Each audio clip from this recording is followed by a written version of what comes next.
I'm Nick Griffin, and I'm going to talk about the topic of voter IDs and whether or not it should be a requirement to have an official government ID when you go to vote at an election. Um, Now, I believe that there are both pros and cons to both sides of the argument, but overall, I think I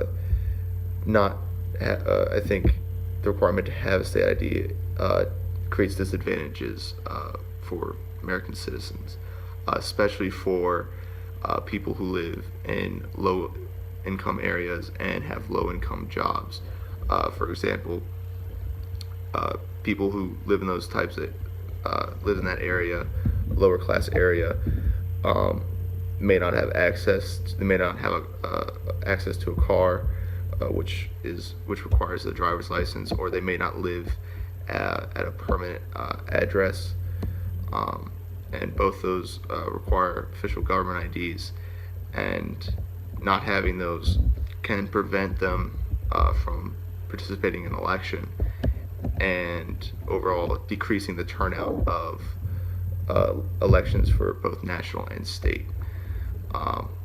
Another reason that it creates disadvantages is that some may feel that it deprives them of their constitutional right to vote, and when they're asked to present their ID, it may create a distrust between them and the government. Asking for an ID, even though they know that they are an American citizen. It can also, but however, I think there should be certain guidelines to require citizens to show their IDs when they go to vote for a reason, for example, of voter fraud. And another reason that it creates this requiring government IDs creates disadvantages is that